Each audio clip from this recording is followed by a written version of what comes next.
Welcome to the Trust Factor Radio, bringing you interviews and insights to unlock the power of the subconscious mind to create authority, credibility, and trust. With your host, the Authority Architect, and best-selling author, Neil Howe. Hello and welcome to the show. This is your host, Neil Howe, and today my guest is Barry Edwards, and his company is Edwards Communication, and he helps entrepreneurs and small businesses find their best brand as a means of identifying and establishing an online marketing strategy that converts prospects into customers.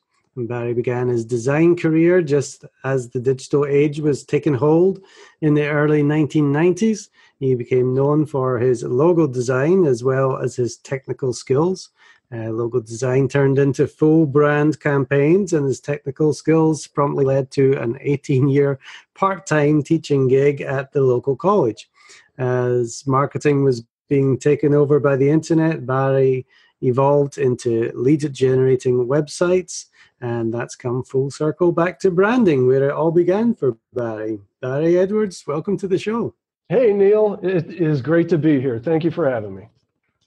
Well, it really does all come down to branding and messaging. You've definitely got to get people's attention, but once you have that attention, you've got to know how to speak to them properly in order to take the actions that you want them to take. So I'm really looking forward to getting into that conversation. But first of all, tell me about the kinds of clients that you help. Well, sure. They're a bit varied, but more recently, I did decide to develop my own company persona, my avatar, if you will. And for that, as the exercise most of us know to go through is, who is the favorite client that you've ever had? And maybe the kind of general business that they're in. And most recently, I had the pleasure of doing a total brand development and lead generation project for a guy that was about 50 years old at the time in the health and safety industry. And it was about the best experience I'd ever had. And he became a very good friend. He's a very good friend to this day. And if I could work with about 20 more Brians like that, I would be a very happy man. So that is my avatar right now. But I do work with a lot of small businesses and entrepreneurs getting their start. My sweet spot is most definitely a brand makeover, as I call it. So when people finally go through my little brother did my website, I wrote the copy, I took it from looking at my competitors, I'm not getting any leads, what happened? I'm about to go under. That's my sweet spot. And what I mean by that is, it's a lot better for somebody to actually learn that lesson first before I tell them what I do than it is right off the cuff, because there's just too much information online. So I hope that was clear. Yeah, there is a ton of information online, and it is really hard to rise above the noise, but people who have gone through it, they understand a little bit more what they're looking for. They tend to make the best customers. Now, having those clients that you make a lot of profit on and it's easy to service is all great, but being happy about doing the work and finding those customers that you want to work with is also really important. So I'm glad you've definitely got that down now as well. So, yeah, I'm sorry. I just want to reiterate, it's really my sweet spot is after they've done the outsourcing of the website, they've scoured and copied a lot of their competitors' information, try to make this work for themselves, and they always heard you build a website and you get these leads, and then they find out it just doesn't work that way. Mm-hmm. So they've already learned that initial lesson. That's definitely a good place for me to come in. Okay, so that's one of the problems that they are having. What are some of the other problems, or how is that affecting their business? Well, I'll just come back to what I always come back to, branding. And branding is obviously so much more than a logo. It's how I got into it, right out of college. I got known for doing logo design and such, but I quickly found myself having to ask a lot of questions before I could develop a good logo for them, what their motivation was behind their company, what differentiated them. I was doing value propositions and mission statements before I really knew what they were, to be perfectly honest. And so today, that's where I start with companies. You asked, where do they go wrong? They go wrong with not differentiating themselves. They go wrong with not even knowing what their true passion behind their actual product or service is. So I help them identify that so that we can then put their best brand forward, create a solid foundation. Now, it's not just about writing some fancy copy. It's about getting their true inner belief system into it as well, so that when they get out of bed in the morning, they're honestly a bit more energized about doing their work, doing their product or service, doing the marketing, following up on leads, doing the sales, because they actually have a better understanding of what their true value proposition is. And that for sure is what most people do not have clear. Yeah, I would certainly agree with that. A lot of people get up and they're just, they're in business. They're not even quite sure what they're going to be doing for the day, and doing some marketing stuff, I guess. But having a clear path is always a better way to have that energy and excitement. So, how do you go about getting that information from a client? Oh boy, that's the hard part. That's something that I've really perfected over the years. And thank you, because that is a great question.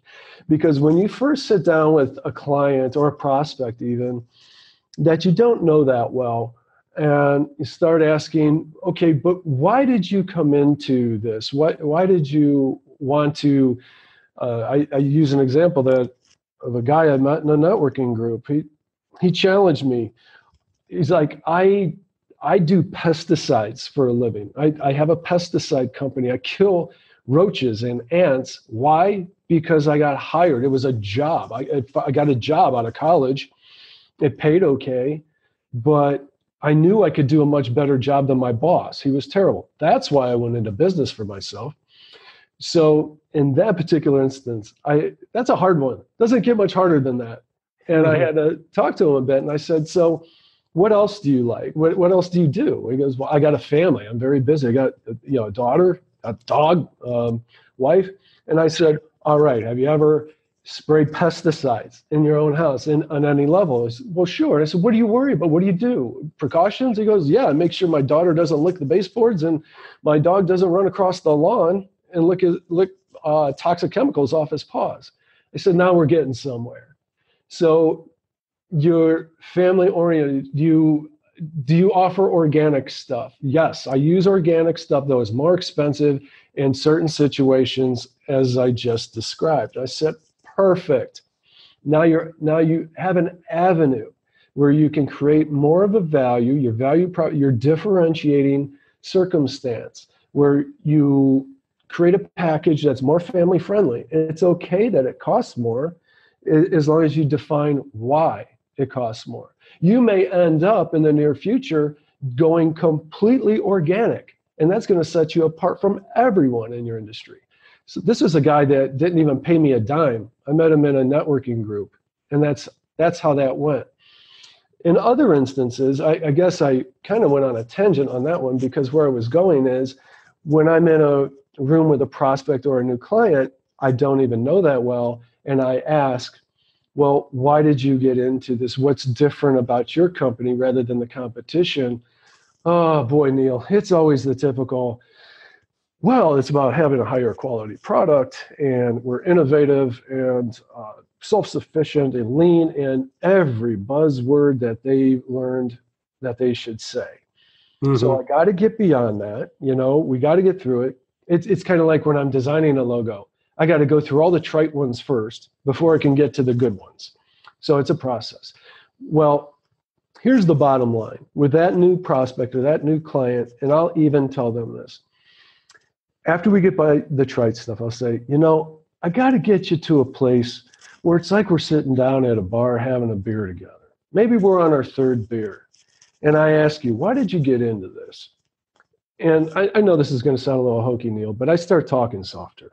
And I try to bring the energy level down into a more friendly conversation.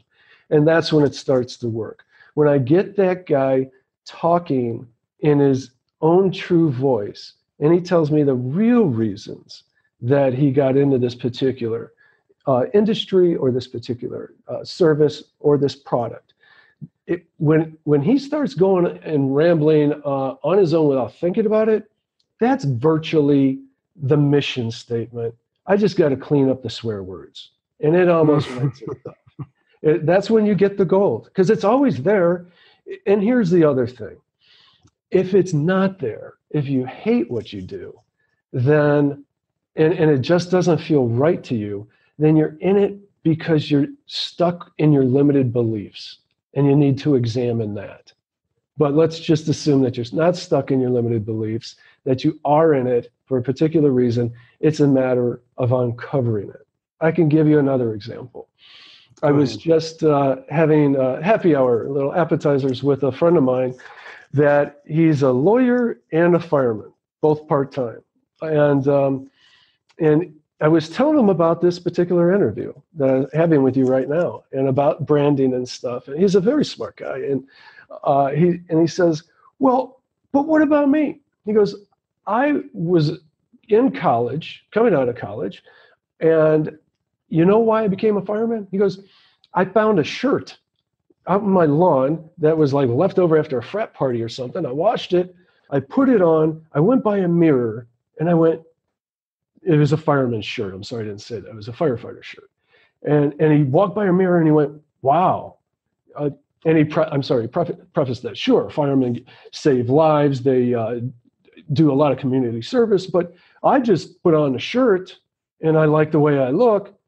And I said, I almost laughed at him. I said, but Sam, you just glossed over the fact that this shirt represents that you save lives and you do community service.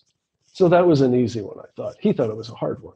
Everyone has a bigger value proposition behind what they're doing than they actually realize. And so it's a matter of getting down to it. With me, I went through some hard times a few years. We all do, I think, especially when you're self-employed. And when I was at the bottom, I mean, literally at the bottom, I was questioning what I was doing. I was so wrapped up in learning new technology. Wow, I got to know every single thing about lead generation better than everybody else does. And to me, that meant tech stuff. And I really kind of found myself at a bottom and questioning everything that I was doing at that time. And I went through this review process with myself. It was a lengthy process, but I said, I think I have identified what I hate, but what do I like? What do I like about what I do? What do I want to do? What do I hate about what I'm doing? Well, I hate the fact that I've been spending my entire life chasing technology because it was differentiating me before in the beginning, but everybody else caught up. And what I found myself becoming was simply a pair of hands, like a production artist, a lifelong production artist, because I knew technical stuff, and that's what I hated. I wasn't even feeling appreciated and respected when I was getting somebody 500% ROI on their investment with me. So I hated that. What I liked, that's what I finally came full circle with, is branding. That's where I started. I started out with branding, and I used that primarily for the rest of my career without thinking much about it. I was disregarding it, much like Sam, the fireman, was disregarding the fact that he saves lives and performs community service. No, he thought it was just, I like the way I look in this fireman's shirt. But he was looking past at what that represented to him. I was doing branding for so long, all these years, that I was disregarding it and thinking that there was something more meaningful than I'm still grasping at, that I need to grasp. And it's not true. The very foundation of everything that I do is a better brand. And that means, as I stated, finding the real inner purpose, the real inner drive behind the principle or principles of the company, and finding their value proposition. And that is What are they giving to the client that is above and beyond their competition? What differentiates them? Out of that, you create a mission statement that actually motivates them and the other principals and employees of a company. It gives them guidance. When the going gets tough, they can come back to that and get back on track as to what their true meaning is all about. After all that, I finally create a logo that represents all of that stuff. And I like to think that it's more refined than most other people's. And I also like to then, more often than not, create a slogan that kind of puts the nail on everything, so that when somebody glances at just their business card, they have a very good idea and a very good feeling about what they do. Right. And, in the business that I deal with now, which is, authority positioning, it is all about capturing that attention right away. And many times that is done with the logos and the branding. It's got to catch your eye before you make a decision to learn more. And, so much out there just doesn't catch that eye.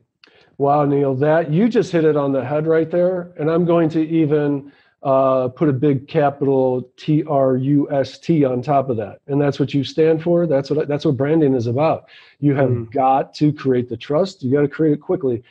The way that I come about branding is primarily, I honestly start with, as I said, the value propositions, mission statements, logo, slogan. I go to the business card to establish the look, the color, services that I like to put on the back, but it's truly the website from there. And it's hitting on what you just said. As far as I'm concerned, you got 2 seconds to sell when somebody gets to that website. They got to know if they're in the right place immediately. That is dependent on what your bounce rate is. Do you have a high bounce rate, meaning they come to it, they don't like what they see, they're out, and you got over 70% bounce rate or what have you. But if you could qualify them, have them qualify themselves within a couple seconds, the next thing I put 9 times out of 10 is an excerpt of the About Us page, right below that slider or intro graphic or whatever it may be. That was the intention grabber, the qualifier. After that, they're looking for credibility right away. They're looking to trust. So I want to, and that's what the About page is about. I've been doing web design, first website in 1996. Been doing them all these years, been looking at Google Analytics for a lot of years. And the one thing that I've always known, I've known this for years, is that when somebody qualifies themselves, the next thing they're looking is to trust you, to know what your story is. What are you about? And they'll skim your homepage, and I'll get back to that. But they go to your About page next, most often. That's where they're looking for your own story, and they're looking to trust you. Back to the homepage, though. So I put that excerpt of the About page because they're usually looking for it right there. Any credentials, credibility, right with that, certifications, let's say. After that, normally I always have a CTA right up there at that, more often than not, right in the initial slider or artwork at the top. But after the About excerpt and credibility, if they're still looking, they want more info, such as more excerpts on what your services are. And it's important that you, within a first sentence or two, differentiate them as well. So there's your more info, there's your services, what they're about. Then if they're still looking, scrolling down that page, mobile first these days, let them scroll. Credibility again. So maybe it's testimonials at that point. And maybe you want another CTA, a form is what I mean. When I say CTA, I mean call to action, such as sign up here for more information or to purchase our product or service. So if they still haven't done it yet, go for more info, such as blog excerpts, blog post excerpts, and or case studies. Case studies are really big. There's more proof, more credibility, and you might want to even end that in that page with another call to action, at least a contact us link. So when I'm developing a brand, it's always all about guiding my reader through that homepage and putting yourself in his or her shoes And if you haven't gotten them yet, what do they need to satisfy their next bit of curiosity? Mm-hmm. Yeah, that's a great breakdown of what a good a good homepage should look like that is going to get somebody to take action. But I want to back up just a little bit here, Barry, and talk about the differentiation that you have talked about a couple of times. Mm-hmm. For those people that say, well, if I differentiate myself and only do, like your first example, the eco cleaning pest control, and I have to charge more for it, then I'm leaving so much business off the table that I'm not giving service to everybody. How do you handle that conversation? Love this question. It's the age-old question about niching down. Everybody in the know tells you got to niche down, and everybody that's not sure says, but I don't want to leave these people out. I'm a very good example of that. You asked me who my clientele is, and I told you I developed an avatar of the guy that does safety and health training and how much I enjoyed that. Truth of the matter is, I also target, I think of it as my funnel. At the very top, I target anybody that's looking to rebrand themselves. And I do this largely with networking masterminds and so forth. And they're the freebie people. Now, what I get back from them is more information on how I can do my thing better, or even what they're doing at a grassroots movement. And I learn more from that. So after that, I do then think of, and those are usually entrepreneurials. So that's what I think of at the top of my funnel there. In the middle, I think of my safety and health guy and as the trainer, as my prime part of the funnel. After that, I definitely do more mid-sized businesses, e-commerce stuff, and so on. It's not the stuff I enjoy the most, but it's there. I'm even working with a Fortune 100 company, Fortune 1000, company right now on their content marketing plan, and actually proposing a new website for them. But I don't even really talk about that. That stuff comes because you built up credibility with a very specific niche. Focus on the niche, the other stuff will come. Just know your niche the best. Know it inside and out. Excellent, great advice. Now let's talk about some of the misconceptions people have about having their business website done. What do you hear from some of the clients that talk to you about this? Yeah, I face all of that all the time. I'm sure you know that. Number one is, if you build it, they will come, referring to websites. So a lot of people think, I touched on this earlier, that if I build a website myself, or my little brother does, or I offshore outsource it for $100, that I should be getting leads. And lo and behold, it doesn't happen. Why is that? What happened? And probably where people do the worst damage is when they outsource their SEO. And without knowing about that company, if it's really cheap, they could probably do a lot more damage than they would do any good whatsoever. So that the number one is, if they build it, they will come. That's not at all the way it works. You need a fully fleshed out brand. That not only do you need a website that is structured correctly with very good content that differentiates, that has content in it that speaks to your industry in a very quality way, you also need to integrate it with your social media. You need to push the content marketing out to your social media, and so that it comes back to you. And then, as I said, you have to know your brand. You have to know it well. You have to tell your story well on your website in order to convert those leads into customers. I jumpstart all of my own new clients with paid advertising, such as Facebook ads or Google AdWords. And what a waste of money to do that. A lot of people do that. they'll put a ton of money into Google AdWords and send them to a website that doesn't give them a proper value proposition. What happens? No, not many people go to one website spending a decent amount of money and without checking on your competition. So this is an example, again, of where if you do your brand right up front, it's the foundation of everything you're going to do in the future. Do it right up front, and it propels all of your future marketing efforts. You're going to spend a lot less on your paid advertising because you'll convert more with your efforts. So that's number one. That's just putting your best brand forward. And I guess I just cannot emphasize enough having good, smart content feeding your website and your social media. Yeah, content is king still. Having the content that relates to your ideal client is going to get them to take action.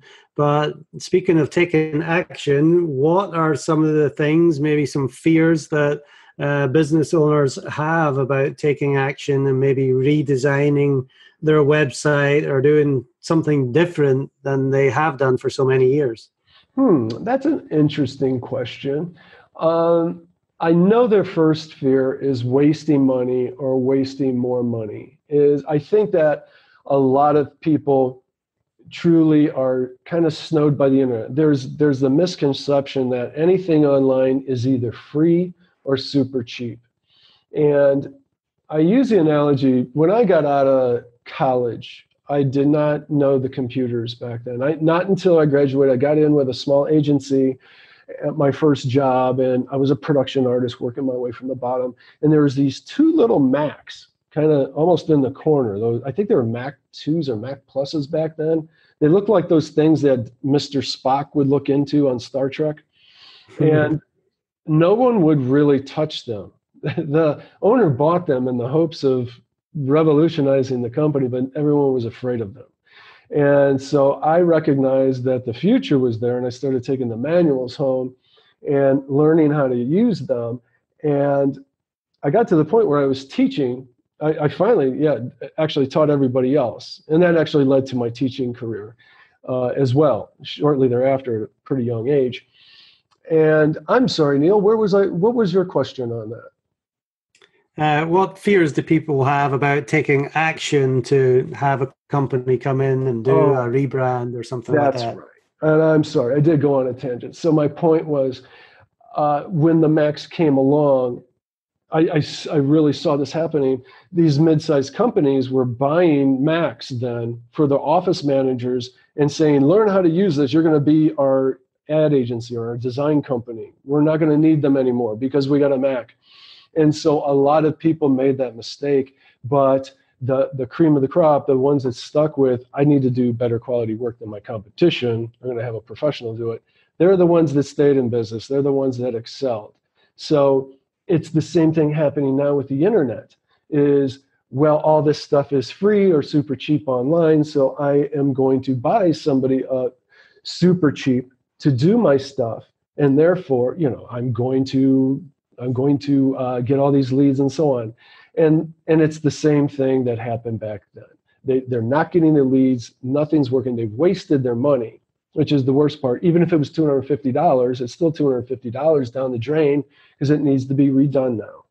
And so that's the thing. The people are the fear is people are always fearful of what they don't know and understand. There's a lot of misinformation online about, we can make this really easy for you. And that's part of the funnel is, we make the first little bit really easy for you, then you pay. Or we'll do this website super cheap for you. What they don't know is they're then being held hostage. They actually can't touch their website from there. And the companies are looking for upsells left and right after that. That's kind of the traps that and it causes just fear when people aren't knowledgeable enough. It's still, it's still in a lot of ways, the internet's the Wild West. So I think all of that is still kind of shaking itself out.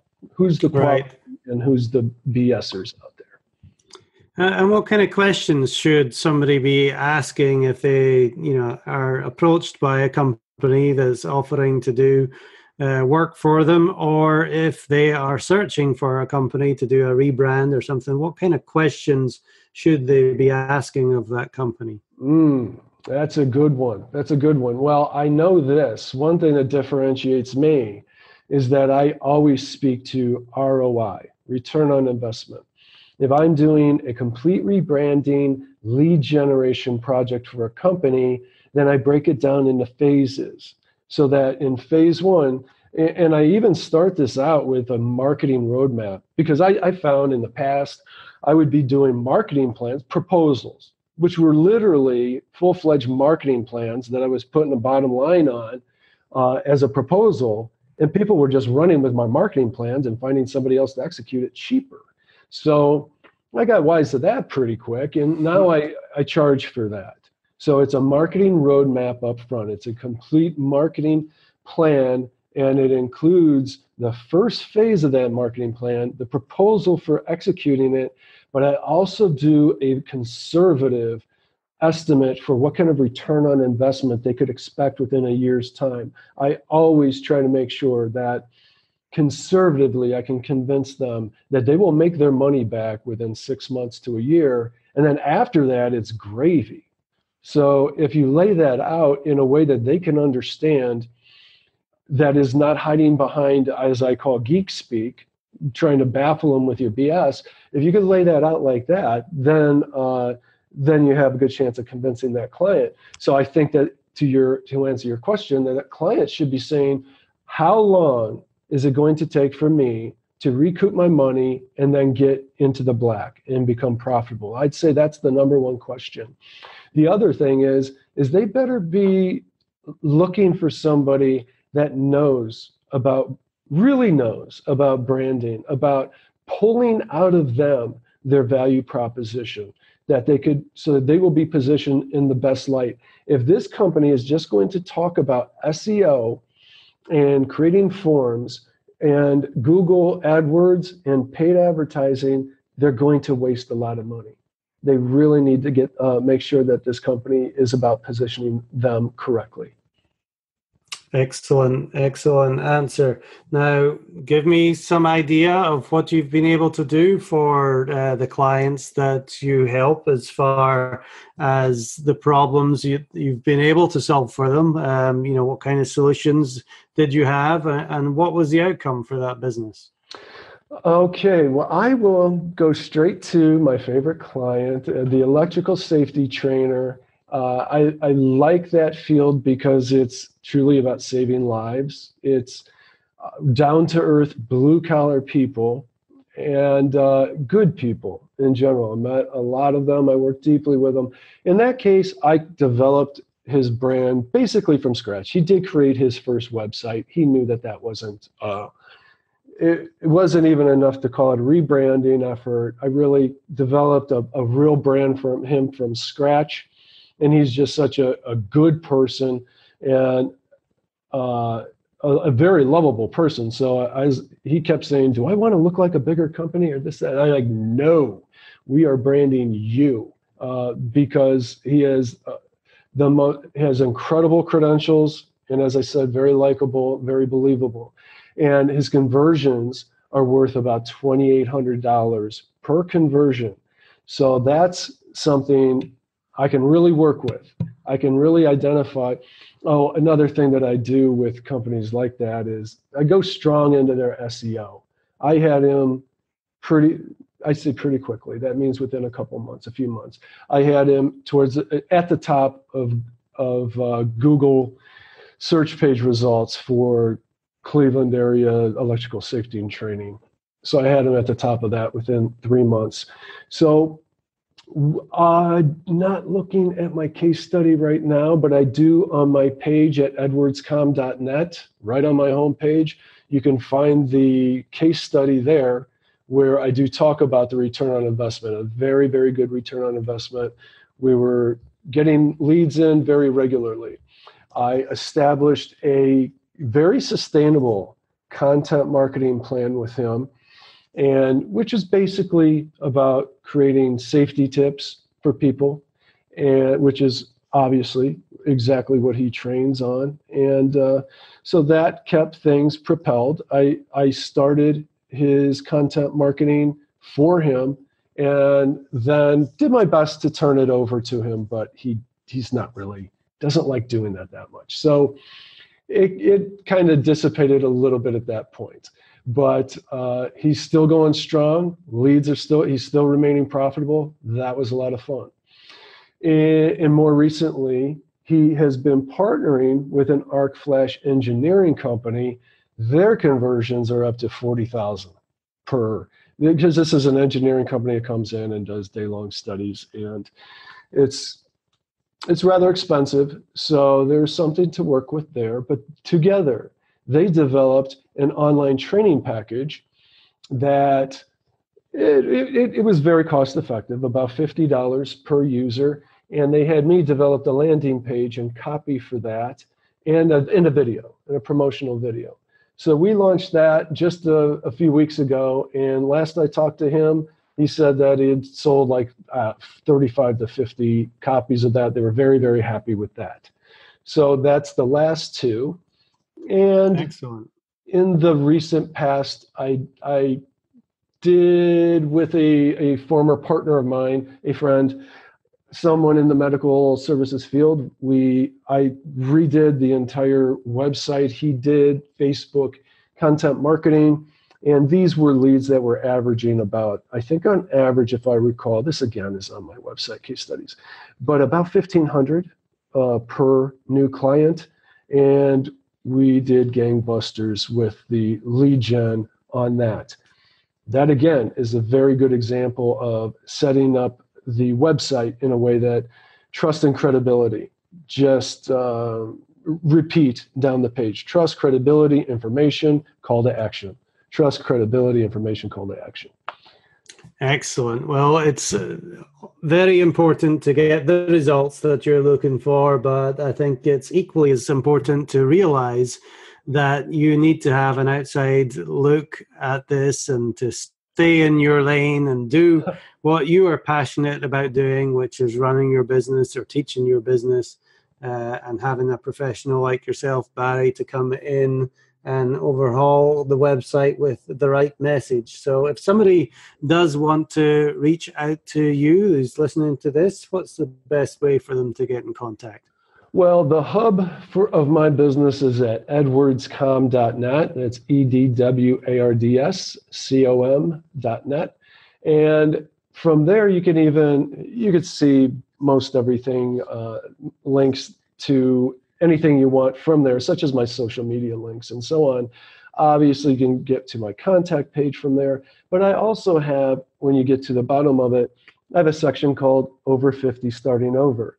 That is a blog that I started about a year and a half ago. I mentioned when I went through a tough time and I was re-examining my own brand and what I wanted to do with myself. And I told you that I really liked, I really found myself, I love working with the health and safety guy, the down-to-earth people over 50. Even when I was teaching college, it was the people that were more around 40 to 50 or up that I enjoyed teaching because I could break things down to them, make things simple.